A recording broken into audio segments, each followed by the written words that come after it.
그리고 또 우리가 신앙생활 할 때 중요하게 균형을 잡아야 할 부분이 있는데요. 그건 제가 지우겠습니다. 쓴 게 아까워서 지우기가 어렵네요. 밑에다 적겠습니다. 생각해 보세요. 사실 우리는 지금 두 영역을 살고 있는 겁니다. 우리는 지금 크게 두 영역 가운데 살고 있거든요. 먼저는 교회입니다. 교회. 구원받은 사람들이 모인 무리, 주님의 몸이잖아요. 우리는 교회 안에서 지금 살고 있고요. 교회 밖은 뭘까요? 세상입니다. 우리는 교회와 세상 두 가지의 영역 속에 살고 있는 겁니다. 구체적으로 말하면 가정, 학교, 직장이라고 할 수 있겠죠. 우리는 지금 교회와 세상 두 영역 속에 살고 있는데 두 영역에 대한 의무를 우리가 다해야 되는 겁니다. 마태복음 22장에서 사람들이 예수님께 가이사에게 세금 바치는 문제에 대해서 거론했을 때 주님께서 이렇게 말씀하셨습니다. 가이사의 것은 가이사에게, 하나님의 것은 하나님께 바치라. 무슨 뜻이죠? 주님도 세상 권세를 인정하신 거예요. 크게 두 세계, 두 영역 속에 우리가 지금 살고 있는 겁니다. 교회와 세상, 세상과 교회예요. 그래서 교회 안에서는 주님과 직접적으로 연결되어 있는 주의 일이 있잖아요. 주의 일이 있습니다. 주님의 몸된 교회가 세워지고 구원받은 사람들이 늘어나고 주님의 몸된 교회가 이루어지는 것이지 않습니까? 주님 몸된 교회하고 직접적으로 연결되어 있는 주의 일이 있고, 반면에 세상에서 내게 맡겨진 책임, 자기 일이 있는 겁니다. 자기 일. 우리가 두 가지 영역에 대해서 의무와 책임을 다해야 돼요. 100대 100입니다. 빌립보서 2장을 찾겠습니다. 빌립보서 2장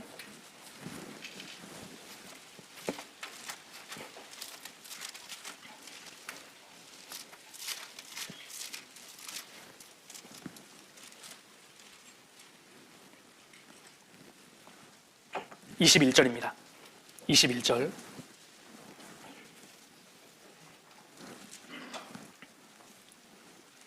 저희가 다 자기 일을 구하고 그리스도 예수의 일을 구하지 아니하되 디모데의 연단을 너희가 안 하니 자식이 아비에게 함같이 나와 함께 복음을 위하여 수고하였느니라. 여기 두 가지 일이 있죠. 먼저 자기 일이 있죠. 그리고 그리스도 예수의 일이 있습니다. 구체적으로 그리스도 예수의 일은 복음을 위하여 수고하였느니라. 복음을 위해서 수고하는 것이 그리스도 예수의 일이잖아요. 우리가 두 가지를 다 해야 된다 그 말입니다. 먼저 주의 일이 있습니다. 주의 일. 교회에 모여서 함께 교제하고 열심히 봉사하고 전도하는, 주님의 몸된 교회를 세우고 주님의 몸된 교회를 사랑하고 봉사하는 모든 것이 주의 일입니다. 그러므로 형제들아, 경고하며 흔들리지 말며 항상 주의 일에 더욱 힘쓰는 자들이 되라. 주의 일이 있잖아요. 예레미야 48장에 여호와 일을 태만히 하는 자는 저주를 받을지어다. 주님 몸된 교회 가운데 함께 사랑하고 교제하고 복음을 전하고 주의 일이 있습니다. 우리가 이 주의 일을, 교회의 일을 최선을 두는 것이 합당합니다. 그리고요, 자기 일이 있는 겁니다. 가정에서, 학교에서, 직장에서 맡겨진 자기 일이 있잖아요. 교회 당에 모여서 함께 교제하고 말씀을 배우고 형제 자매님들 같이 서로 사랑을 나누고 너무 좋지요. 그런데 이제 마치면 세상으로 돌아가야 할 텐데 세상으로 가기 싫은 거예요. 교회당에 모여서 함께 말씀을 배우고 교제하고 복음을 전하는 일이 세상 힘든 현실로부터 도피하는 시간이 되어서는 안 됩니다. 세상을 도피하는 사람이 되면 안 되는 거예요. 세상 도피형 그리스도인은 하나님이 원하시는 성도의 모습이 아닙니다. 함께 교회에서 모여서 말씀을 배우고 충전을 받고 서로 교제하는 건 너무 좋지요. 그런데 세상으로 가기를 두려워하는 거예요. 세상으로 가기 싫은 겁니다. 그 모습은 변화산에서 예수님의 영광이 너무 좋아서 거기에 움집을 짓고 거기에 살겠다고 하는 베드로하고 똑같은 모습인 겁니다. 주님 원하시는 모습이 아니에요. 우리가 균형이 깨어져서는 안 됩니다. 주님은 교회의 교제를 통해서 하나님의 은혜와 말씀으로 충만해진 사람을 반드시 사명의 땅으로 보내시거든요. 우리가 가정에서, 학교에서, 직장에 우리에게 맡겨진 의무를 다해야 합니다. 가정 때문에, 교회 일에 소홀히 하는 것도 합당치 않고 교회 일 때문에 가정의 일에 소홀히 하는 것도 합당치 않습니다. 주님의 일을 한다는 이유로, 교회에 봉사한다는 이유로 세상에서 내게 맡겨진 의무와 책임을 저버리는 것, 소홀히 하는 것, 균형이 깨어진 겁니다. 우리는 가정에서 남편으로서, 아내로서, 부모로서, 자녀로서 도리를 다해야 합니다. 유대인들은요, 예수님 당대에 고르반, 하나님께 바침이 되었다고 하기만 하면 부모에 대한 의무를 접어도 된다고 생각했습니다. 예수님이 얼마나 책망하셨습니까? 너희가 하나님 말씀을 폐하였도다. 신랄하게 지적하셨습니다. 주님은 내가 가정에서, 직장에서, 학교에서 어떻게 행하는지를 보고 계셔요. 골로새서 3장입니다. 골로새서 3장 18절입니다.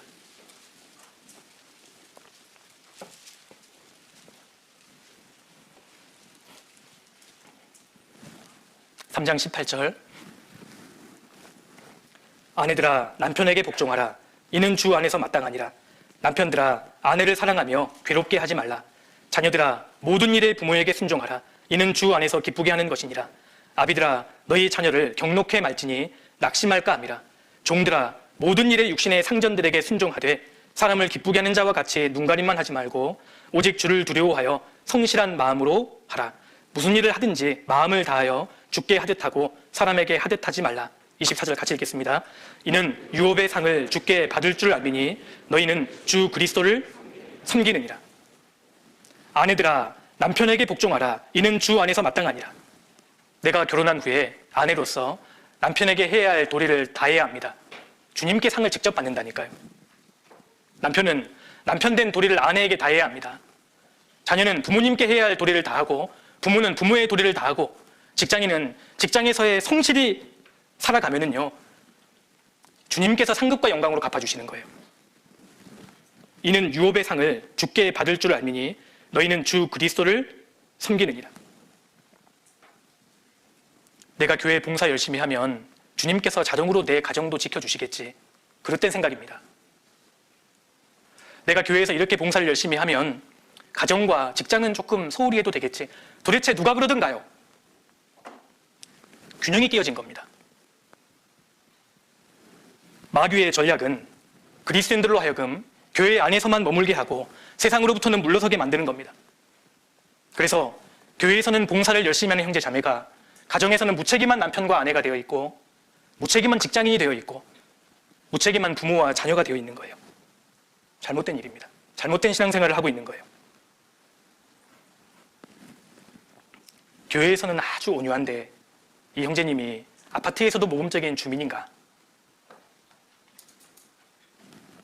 교회 형제 자매들께는 아주 헌신된 형제님인데 이분이 아내와는 충분히 대화하는 남편인가? 교회 학교에서는 모범적인 교사인데 이분이 자녀에게도 인정받는 아빠인가? 교회에서는 아주 충성된데 직장에서도 충성된 직장인인가? 그렇지 않으면 균형이 깨진 신앙생활을 하고 있다는 겁니다. 교회에서 직분을 맡아서 열심히 수고하고 봉사하는 형제님들이 집에 들어가는 시간이 너무 늦어요. 어쩌다가 봉사하고 또 준비하다 보면 늦을 수도 있습니다. 그런데 대부분의 날들이 밤 늦게 들어가고 새벽 가까이에 들어간다면요 돌아봐야 합니다. 교회 일 때문에 정상적인 가정생활, 정상적인 직장생활이 하기 힘들다. 그건 성경적인 성도의 모습이 아닙니다. 교회에서 많은 음식과 간식을 준비하는 자매님이 집에 들어가선 설거지도 하지 않아요. 교회에 늦게까지 봉사하고 교제하느라 출근하면 직장에서, 학교에서 막 좁니다. 주변 사람들에게 항의를 받으면 주님을 위해 핍박받는 거라고 생각하는 거예요. 아닙니다. 균형이 깨어진 거예요. 주님이 우리에게 원하시는 것은 우리가 교회에서뿐만 아니라 가정에서도, 학교에서도, 직장에서도 하나님의 영광을 나타내기를 원하시는 겁니다. 주님 그걸 보기를 원하시는 거예요. 교회에서 우리가 훈련을 받고 마음의 충전을 받고 하나님의 말씀과 은혜로 가득 채워졌다면 이제 마르다처럼 세상에 가서 일해야죠. 가정에서 일해야죠. 사무엘 학교에서 우수한 성적으로 졸업했다면 학과 성적도 부끄럽지 않은 성적을 받아야죠.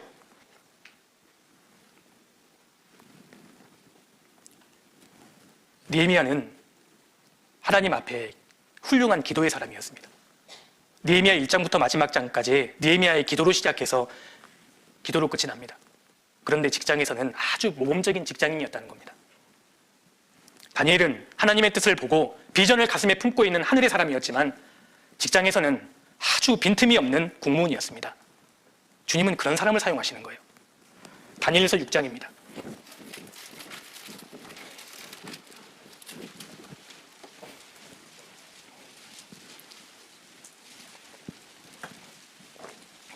다니엘서 6장 4절입니다.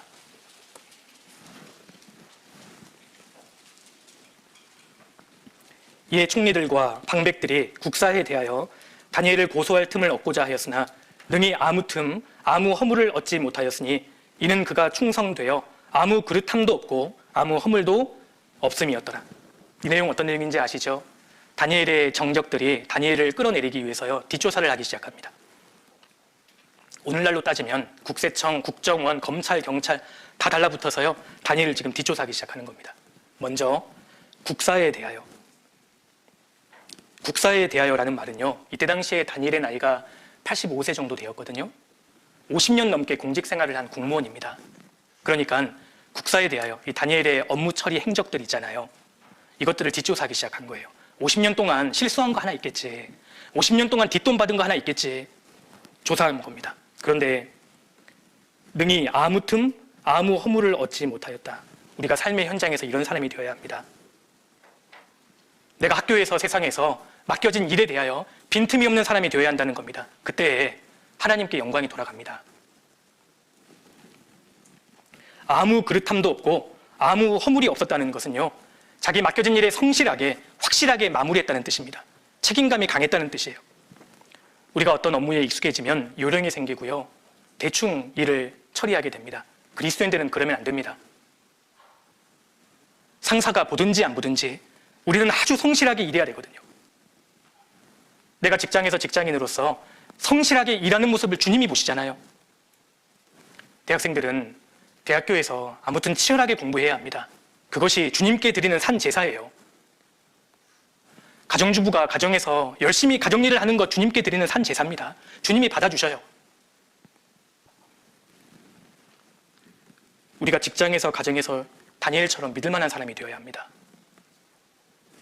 그리고 또 아무 그릇함도 없고 아무 허물이 없었다는 두 번째 의미는 도덕적으로 부패하지 않았다는 뜻입니다.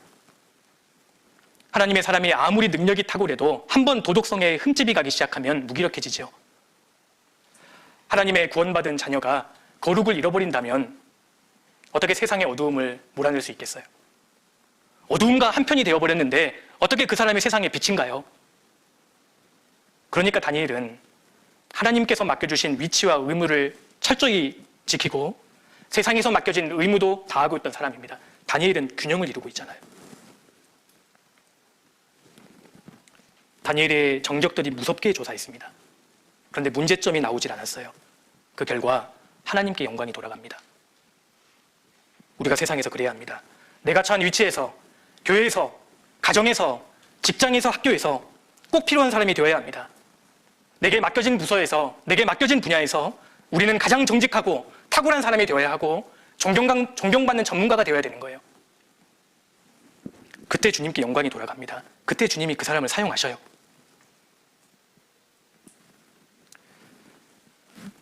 제가 이번 주에 있었던 일인데요. 어느 날 저녁에 보니까 저희 자매 얼굴이, 입술이 이렇게 발진이 막 일어나는 겁니다. 피곤했나 보다. 그래서 늦었기 때문에 내일 좀 아침 일찍 동네에 있는 피부과로 좀 가라고 했습니다. 저희 교구에 피부과를 전문으로 하시는 자매님이 계시는데 괜히 또 연락드리면 부담드리는 것 같기도 해서 동네에 있는 피부과 병원을 자매가 그 다음날 다녀왔는데요. 퇴근하고 늦게 돌아오니까 처방도 받고 약도 바르고 먹었는데요. 얼굴 전체가 더 번져 있는 거예요. 야, 이건 진짜 큰일 났다 싶어서 너무 늦은 시간이었기 때문에 그 다음날 아침 이렇게 밝은 대로 그 자매님께 좀 연락을 드렸습니다. 그저께 이렇게 입술에 좀 발진이 있어서 단순 헤르페스인가 보다 생각하고 병원에 갔는데 병원에서 동일하게 처방해 줬는데 잡히지 않는다고 그러니까요. 자매님이 대번에 그거 알레르기성 같은데 혹시 자매님이 최근에 잘 먹지 않았던 과일이나 음식을 먹은 적 있냐고 딱 물어보시더라고요. 제가 생각해 보니까요, 저희 자매가 저 몰래 망고 씨까지 막 뜯어 먹었던 적이 있거든요, 며칠. 물론 저 몰래 먹은 건 아니고요. 제가 이제 망고를 받질 못하다 보니까 저 대신 이제 남은 거 처리하느라고. 그래서 자매님이 당장 오라는 겁니다. 알고 봤더니 그날이 또 휴무셨어요. 이 반응은, 그래서 자매가 이제 갔는데요. 이제 하루 가고 많이 괜찮아졌더라고요. 이틀째 가니까 지금은 거의 나았습니다. 제가 자부심이 들었어요. 세상의 전문가보다 야, 우리 교회 자매님이 더 실력이 있구나. 자부심이 들었습니다. 다니엘은 하늘의 환상과 비전을 보는 사람이었지만 세상에서는 아주 성실하고 실력 있는 직장인이었다는 겁니다. 우리가 그렇게 되어야 합니다. 우리는 주님의 사랑과 말씀으로 마음은 뜨거운 사람이지만 현실에서는 아주 냉정하고 침착하고 존경받는 전문가가 되어야 합니다. 그 사람이 이 시대의 다니엘인 거예요. 6장 5절입니다. 그 사람들이 가로되 이 다니엘은 그 하나님의 율법에 대하여 그 틈을 얻지 못하면 그를 고소할 수 없으리라 하고 다니엘을 조사하던 이 대적들이 다 포기하고 말았습니다. 그런데 한 가지를 딱 집어냈죠. 그 하나님의 율법에 대하여 그 틈을 얻지 못하면, 다니엘을 끌어내리기 위해서는 그의 신앙밖에 없다는 것을 인정하고 있는 겁니다. 우리가 이런 사람이 되면 얼마나 좋을까요? 대적들이 나를 조사해서 빌미로 잡을 수 있는 유일한 것은 신앙밖에 없어야 합니다. 다니엘의 이런 모습을 우리가 묵상하면 마지막 시대에 우리가 하나님 앞에 회개해야 할 점이 참 많다고 봅니다.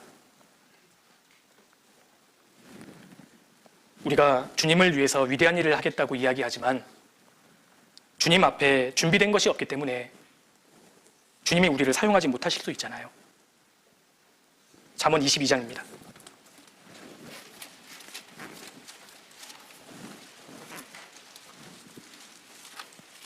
잠언 22장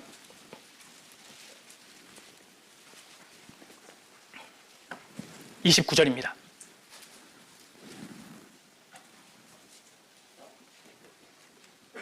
내가 자기 사업에 근실한 사람을 보았느냐? 이러한 사람은 왕 앞에 설 것이요 천한 자 앞에 서지 아니하리라. 너가 자기 사업에 근실한 사람을 보았느냐? 근실한 사람, 능숙한 사람, 맡은 일의 전문가가 되라는 뜻입니다. 남의 눈치를 보지 않고 주어진 일에 묵묵히 해내는 사람, 그 사람은 천한 자 앞에 서지 않습니다. 왕 앞에 설 정도로 존귀한 사람이 될 겁니다.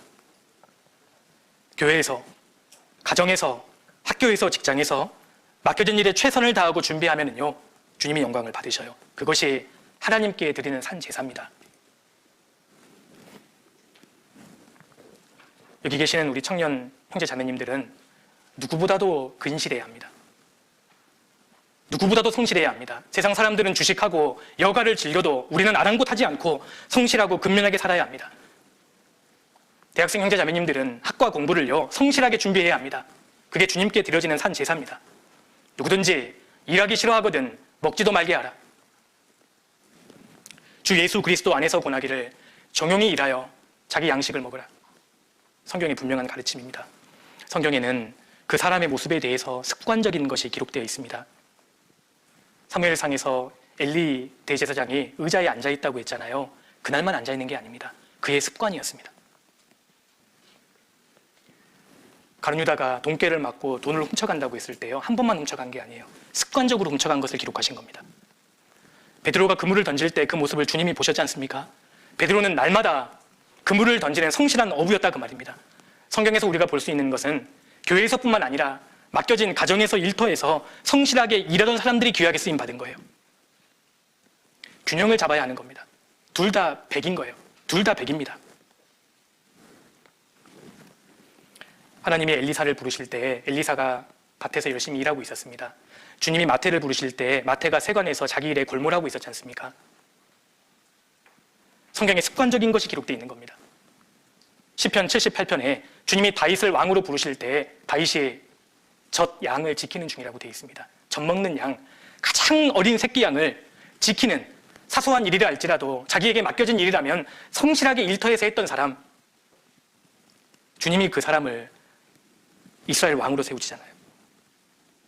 앞서 제가 말씀드렸던 것처럼 다윗이 골리앗 앞에 서기 전에요, 그 전에 수천 번, 수만 번의 물매를 돌렸을 겁니다. 그 성실함이 그때의 빛을 발한 거죠. 그리고 최선을 다해 5개를 고르고 골라서 골리앗 앞에 섰습니다. 그렇다면 우리 형제 자매님들께는 물맷돌이 있어요. 물맷돌 있으시나요? 세계 복음화, 캠퍼스 복음화 이야기하지만 준비한 물맷돌이 있으셔요? 물맷돌이 없는데 어떻게 골리앗을 이길 수 있겠어요? 신앙의 물맷돌이 있으셔요? 주님이 세상에서 맡겨주신 물맷돌이 있느냐는 겁니다. 준비하셨습니까? 내가 마땅히 해야 할 것을 하지 않는다면 주님의 뜻을 그르치는 것이 됩니다. 그래서 보셔요. 우리는 교회에서 맡겨진 주님의 일과 세상에서 맡겨진 자기 일을요, 100대 100입니다. 둘 다 해야 되는 겁니다. 세상 사람들은 가정의 일, 학교에서의 일, 직장의 일을 하느라도 벅차하죠. 그런데 구원받은 그리스도인들은 이것은 기본이고 교회에서도 모여서 교제하고 봉사하고 복음을 전하잖아요. 이게 가능할까요? 가능해요. 교회 일을 하느라 세상의 일을 소리하는 것도 합당치 않고 자기 일을 하느라 주님의 일을 소리하는 것 역시 합당치 않습니다. 우리는 두 마리의 토끼를 다 해야 되는 사람이에요. 가능합니다. 그러니까 그리스도인들은 성실, 부지런해져야 되는 겁니다. 너희는 개미에게로 가서 그 하는 것을 보고 지혜를 배우라고 하셨잖아요. 그러니까 그리스도인들은요, 부지런해질 수밖에 없는 겁니다. 할 수 있어요. 주님은 노력하고 수고하고 열심히 하는 사람에게 유리하도록 세상을 설계하신 분입니다. 그래서 청년 그리스도인들에게요, 성실, 부지런한 것, 그리고 절제가 필요한 겁니다. 바쁘다 하지만 허비하는 시간들이 많을걸요. 바쁘다 하니까요, 자기도 섞고 있는 겁니다. 진짜 바빠요. 진짜 그렇게 시간이 없어요. 허비하는 시간이 많기 때문에 시간이 없게 느껴진 것일 수도 있습니다. 그래서 허비하고 있는 시간과 내 역량과 에너지를 모아서 진짜 중요한 것에 집중해야 되는 겁니다. 하나님을 참으로 의지하고 주님의 도우심을 구하는 사람을 주님이 반드시 도와주십니다. 오직 여호와를 앙망하는 자는 새 힘을 얻으리니 독수리의 날개치며 올라감 같을 것이요 다른 박질하여도 피곤치 아니하겠고 걸어가도 곤비치 아니하리라. 소년이라도 넘어지고 자빠집니다.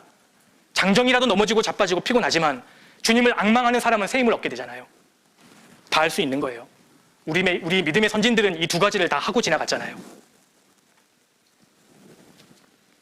그래서 그리스도인들은 성실하고 절제하지 않으면 안 되는 겁니다.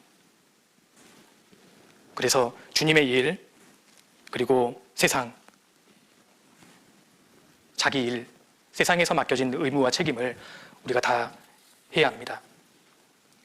주님이 도와주십니다. 자, 그리고 남은 시간은 좀 세부적으로 또 생각해 보겠습니다. 자, 우리가요, 교회와 세상, 이 두 가지 세계 속에 살고 있잖아요. 구체적으로 생각해 보면 교회에서 교제하고 봉사하는데 또 균형을 잡아야 할 덕목들을 좀 생각해 볼 수 있습니다. 교회에서 이 두 가지가 균형을 잘 잡아야 되거든요. 먼저는 우리가 분별하는 지혜가 필요합니다. 우리가 교제하고 또 봉사하고 전도하는데 분별하는 지혜가 필요하잖아요. 무엇이 옳고 무엇이 그른지 분별하는 지혜가 필요하고, 그래서 지금 이 청년 형제 자매님들은 사실 지금 분별하는 지혜를 배우고 있는 거잖아요. 그런데 분별의 지혜만 있으면요, 남을 판단하게 되는 겁니다. 정죄할 수 있잖아요. 마음이 높아질 수 있습니다. 그래서 균형을 잡아야 되는 것이 분별하는 지혜뿐만 아니라 우리가 사랑을 가지고 있어야 합니다. 이 두 가지가 균형을 이루어야 되거든요. 갈라디아서 6장을 찾겠습니다. 갈라디아서 6장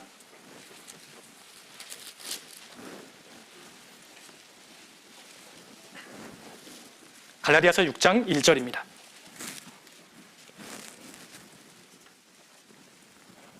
형제들아, 사람이 만일 무슨 범죄한 일이 드러나거든 신령한 너희는 교회 안에서 무슨 범죄한 일이 드러나거든 분별의 지혜가 있는 거잖아요.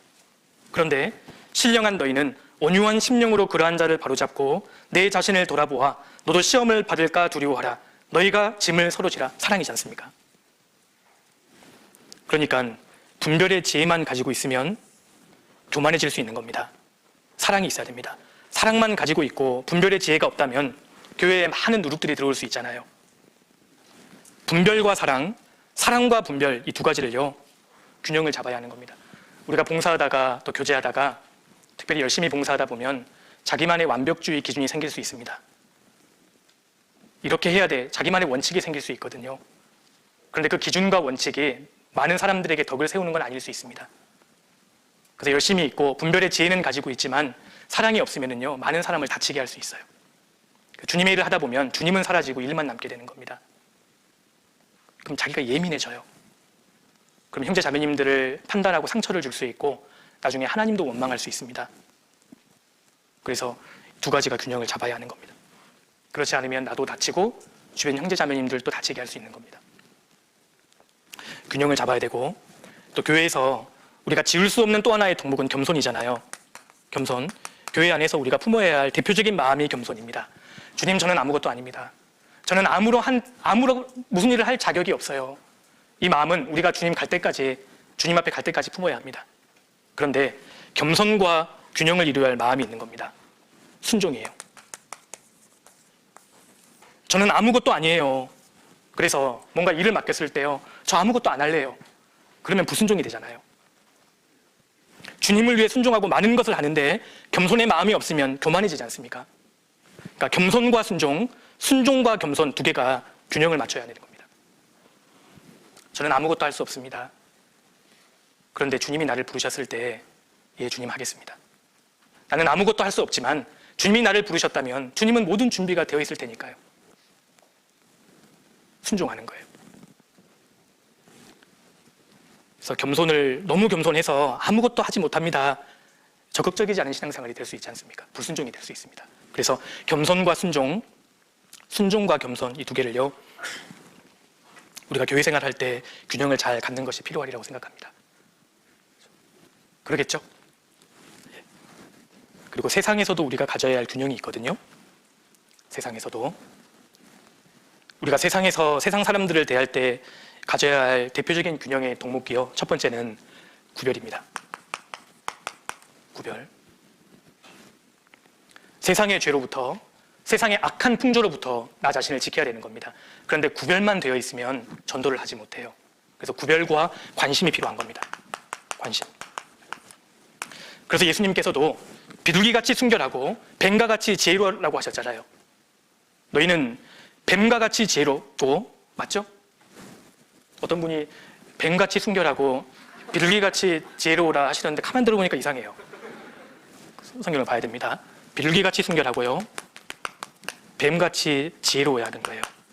이것을 대표적으로 잘 설명하고 있는 것이 달입니다. 밤하늘에 떠있는 달. 궁창의 달 말씀하셨잖아요. 시편 89편 넘겨봅시다. 시편 89편. 주님이 세상에서의 그리스도인의 모습을 이렇게 설명하셨습니다. 시편 89편 37절입니다.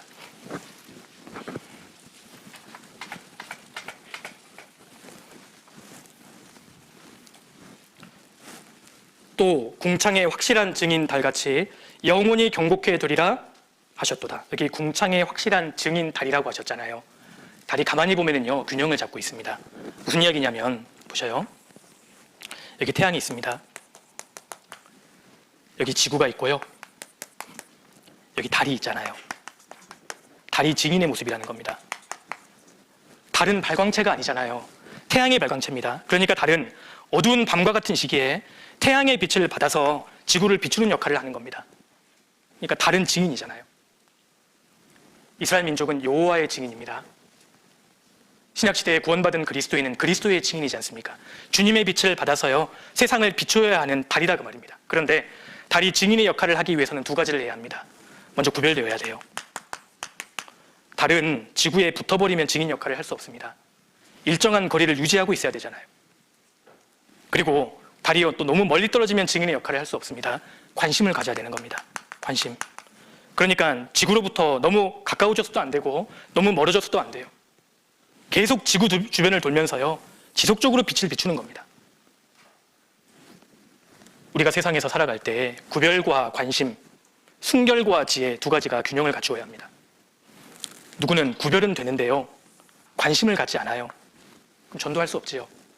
관심은 갖는데 세상의 죄로부터 구별되지 않아요. 어떻게 전도할 수 있겠어요?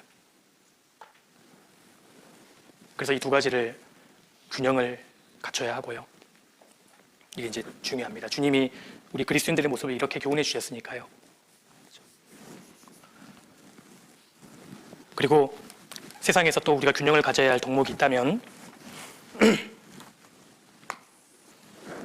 세상 사람들에게 온유하게 돼야 돼. 온유의 인품을 가지고 있대. 복음을 전할 때에는 진리에 대해서만큼은 담대해져야 되는 겁니다. 그래야 우리가 세상의 소금과 빛의 역할을 할 수 있을 겁니다. 온유한 인격으로 돼야 돼. 진리에 대해서만큼은 복음을 전할 때에는 담대해야 되는 거예요. 온유한데 담대하지 못하다면 그냥 세상에서 그저 그런 좋은 사람이 되는 겁니다.